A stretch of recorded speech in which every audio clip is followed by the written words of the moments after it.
पृथला विधानसभा के जवा गांव में पहुंचे विनोद भाटी। होली मिलन समारोह कार्यक्रम में मैं आपको बता दूं, जवा गांव में पहुंचने पर गांव वालों ने फूल माला पहना करके विनोद भाटी का स्वागत किया। वहीं पर पगड़ी बांध करके गांव वालों ने विनोद भाटी का स्वागत किया, जहां पर फौजी मौजूद रहे, गांव के बुजुर्ग मौजूद रहे और पवन मलिक वहां मौजूद रहे, जिन्होंने पगड़ी बांध करके विनोद भाटी का स्वागत किया। वहीं पर तोताराम सौंधिया जी जो सिंगर हैं वो भी, और संध्या चौधरी, बड़े बड़े कलाकारों ने जवा गांव में हिस्सा लिया और गांव के बुजुर्गों ने विनोद भाटी का धन्यवाद किया और नारे लगा करके विनोद भाटी का अभिवादन किया। आइए दिखाते हैं आपको। पत्रकार साथियों, आज बड़े खुशी का हर्षोल्लास का दिन है। होली से पूर्व संध्या पर आप देख सकते हैं किस तरीके से जनसैलाब ने मुझे सम्मान दिया है। मैं सभी गांव वासियों को, पूरे पृथला क्षेत्र वासियों को दिल की गहराइयों से होली के त्योहार की शुभकामनाएं देता हूं, बधाई देता हूं। हम सभी को बड़े जोश और उमंग के साथ ये त्योहार मनाना है। आपसी बैर भाव को मिटाकर बड़े प्यार से, सौहार्द से, प्रेम से अपने जीवन में होली जैसे रंगों को स्थान देना। बिल्कुल, ये छपरौला गांव में भी आपका इसी तरह से स्वागत किया गया और यहाँ भी ऐसा ही माहौल है। तो कई गांव में आपका इसी तरह से स्वागत किया जा रहा है और लोग आपको भावी विधायक दावेदार भी मान रहे हैं। तो क्या कहना चाहिए? पत्रकार साथियों, मैं अपने आप को बड़ा सौभाग्यशाली समझता हूँ। जिस तरीके से अभिवादन, मान सम्मान गाँव की जनता सरदारी मुझे दे रही है। मेरी माता बहनें इतनी मात्रा में, हजारों की संख्या में इस प्रोग्राम में शामिल हुई, मैं सभी का दिल से धन्यवाद करता हूं। अभी आपने कहा गांव छपरौला में होली का त्योहार में से मैं भी होके आया हूं, होली मिलन समारोह से। वो गांव में इतना अद्भुत नजारा था, जैसे इस गांव में है इससे कम नहीं था, क्योंकि उस गांव में 20 साल बाद होली मनी है। मुझे सौभाग्य मिला, मुझे ऐसा समय मिला कि मेरी वजह से वहाँ आज 20 साल बाद होली मिल पाई। सभी क्षेत्रवासियों को पुनः होली की शुभकामनाएं देना चाहता हूं। आपने जवा गांव को एक राजधानी में तब्दील कर दिया है पृथला विधानसभा की, और बड़े बड़े कलाकार आपके द्वारा इस जवा गांव में सांस्कृतिक कार्यक्रम के लिए बुलाए गए।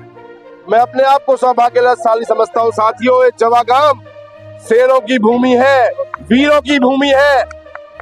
ऐसा सहनशील और शांत वातावरण मैंने किसी गांव में नहीं देखा है। माता की जय, भारत माता की जय। आप देख सकते हो हमारे गांव जवा में नौजवान से लेकर बुजुर्ग तक, छोटी बहन से लेकर माता तक, दादी तक, सब इस प्रोग्राम में शामिल हुए हैं। ये एक एकता की मिसाल है।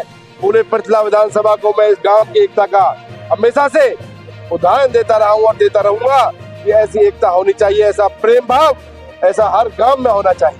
जैसे जैसे आप गाँव में जा रहे हैं, इस कार्यक्रम में संख्या बढ़ते जा रही है स्वागत करने, क्योंकि छपरौला में हजारों की संख्या, तो संख्या आज जवा गाँव में देखने को मिल रही है। ये सब तो मुझ पर सरदारी का आशीर्वाद है, मेरे नौजवान साथियों का प्यार और सहयोग है, क्योंकि उन्होंने मुझे पहली पसंद बनाया है पृथला में। बड़ा आभार व्यक्त करता हूँ, अपने आप को बड़ा सौभाग्यशाली महसूस करता हूँ, बहुत कृतज्ञ महसूस करता हूँ। और साथियों, मैं उनके इस आशीर्वाद को खाली नहीं जाने दूंगा। उनके इस गुण एहसान का बदला 100 गुना चौका कर मैं पूरा करूंगा। जैसे कि लगातार अब लोकसभा के चुनाव भी नजदीक है और होली मिलन समारोह भी लगातार चल रहा है। कृष्णपाल गुर्जर जी ने पृथला विधानसभा में लगातार होली मिलन समारोह में वो शिरकत कर रहे हैं। कैसा लग रहा है कि लोकसभा आगामी चुनाव है और कितनी बड़ी जीत है होने वाली? साथियों, लोकसभा के चुनाव आपके सामने आ चुका है, माहौल बहुत गर्म है। मैं भारतीय जनता पार्टी का एक छोटा सा सिपाही हूँ। इन प्रोग्रामों के माध्यम से, मंच के माध्यम से मैं माननीय मोदी जी का, माननीय कृष्णपाल जी के संदेश को, भारतीय जनता पार्टी की नीतियों को अंतिम व्यक्ति तक पहुंचाने का काम करूंगा। दादा भूमिया की, बनी वाले बाबा की, गांव खेरा की। आज गांव जवा की इस पावन धरती पर इस साल होली मिलन प्रोग्राम में पधारने पर बाहर भीतर से आई सभी सरदारी, सभी बुजुर्गवान, मेरे नौजवान साथी, सभी मेरे पिता तुल्य बड़े बूढ़े, मेरी माताएं, पूजनीय बहनें, छोटे प्यारे बच्चे और बाहर से आए सभी कलाकार बंधु, सभी सांस्कृतिक टीमें और मेरे छायाकार पत्रकार बंधुओं, इस महान होली मिलन समारोह में पधारने पर मैं आप सभी का दिल की गहराइयों से धन्यवाद करता हूँ, नमन करता हूँ, वंदन करता हूँ। मुझे अपने घर में अपने परिचय देने की जरूरत नहीं है कि मैं विनोद भाटी हूँ, गांव तरावली का हूँ।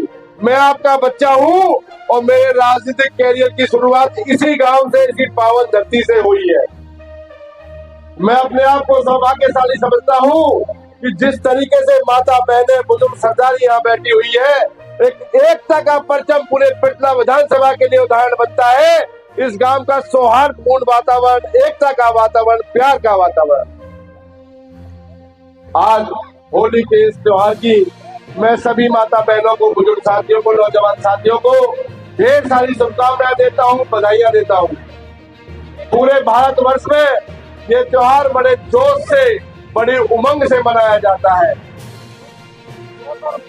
आज के दिन होली का दहन होगा, कल के दिन सभी रंग खेलेंगे, होली के रसिया गाएंगे, अनेक प्रकार के पकवान बनेंगे, खुशियां मनाएंगे। तो साथियों, मैं परम पिता परमेश्वर से ये प्रार्थना करता हूँ कि जो होली के रंग आप खेलोगे, वो होली के रंग आपके जीवन में प्रवेश करें। आप सभी खुशी रहे, आबाद रहे। साथियों, मैं राजनीतिक आदमी हूँ, राजनीति की बात तो करूंगा ही। मैं आपको बताना चाहता हूँ कि जब मैंने विधानसभा की राजनीति शुरू की तो मेरा सिर्फ ध्यान था नौजवान की तरफ, नौजवान की सोच बदलने के लिए, उसके कुशल भविष्य निर्माण के लिए। क्योंकि जब हमारा नौजवान सामर्थ्यवान होगा तो हमारा परिवार खुशहाल होगा। नौजवान अच्छा खाएगा, कमाएगा तो अपने घर का, परिवार का, गांव का, देश का नाम रोशन करेगा। साथियों, बहुत लंबे भाषण का विषय तो नहीं है, लेकिन फिर भी सारी बातें आपको सुननी पड़ेंगी। आपका बच्चा हूं। मैंने नौजवान साथियों के लिए, जो बच्चे आगे पढ़ाई करना चाहते हैं, कॉलेज के बाद जो कोचिंग लेना चाहते हैं, यूपीएससी, एसएससी, स्टेट बोर्ड की 8 परीक्षाओं की जिसे कोचिंग लेनी हो, हमने आपके पड़ोसी गांव फतेहपुर में फ्री कोचिंग का प्रोग्राम शुरू करने जा रहे हैं, जिसमें पूरे पिछला क्षेत्र की बहन बेटी, हमारे नौजवान साथी यूपीएससी, एसएससी, स्टेट बोर्ड की अगर कोचिंग लेना चाहते हैं तो फ्री ऑफ कॉस्ट मिलेगी। क्योंकि जब बच्चा दिल्ली में कोचिंग के लिए जाता है तो 2 घंटा जाने में खराब होते हैं, 2 घंटा आने में खराब होते हैं। लाखों रुपए कोचिंग सेंटर वाले लेते हैं। माँ बाप कर्जा करके वो पैसा खर्च करते हैं, कर्जे के बोझ में दब जाते हैं। ये सोचते हुए हमने निर्णय लिया है कि हम पृथ्वी के किसी भी भाई बहन से 1 रुपया भी चार्ज नहीं करेंगे। आने वाली 22 अप्रैल को कोचिंग भाई विनोद का उद्घाटन होने जा रहा है। सभी नौजवान साथियों को सरदारी को वहां पहुंचना है। 22 तारीख को रिबन कटिंग करानी है। साथियों, ज्यादा आपका समय न खराब करते हुए मैं भारतीय जनता पार्टी की नीतियां भी आप तक पहुंचाना चाहता हूं। हमारे पंच प्रधान 140 करोड़ लोगों के परिवार के मुखिया माननीय नरेंद्र मोदी जी ने कृष्ण गुर्जर जी में तीसरी बार विश्वास जताया और तीसरी बार उन्हें लोकसभा की टिकट हमारे फरीदाबाद से दी है। साथियों, भारतीय जनता पार्टी एक ऐसी पार्टी है, पूरे देश के सशक्तिकरण की बात करती है। वो देश की सुरक्षा की बात हो, नौजवान के विकास की बात हो या महिला की सुरक्षा की बात हो, वो कहीं पीछे नहीं है, सबसे आगे है। आज पूरे देश को राम में करने वाली भारतीय जनता पार्टी आपके सम्मुख वोट के लिए आएगी।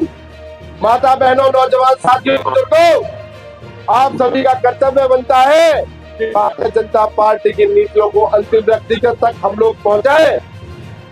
आप देखो, भारतीय जनता पार्टी ने गांवों में जाए तो उज्ज्वला नीति 24 घंटे लाइट आती है, आयुष्मान कार्ड 5 लाख तक का आपका इलाज फ्री है, राशन कार्ड पे अन्न फ्री है, जल से नल की नीतियां है। आप चारों तरफ विकास की बात देखो, अपने आसपास बॉम्बे बड़ौदा हाईवे देखो, अपने आसपास जेवर ग्रीन एक्सप्रेस वे देखो, बल्लभगढ़ को पूरा एलिवेटेड कर दिया गया है। इस तरीके का विकास भारतीय जनता पार्टी ने किया है।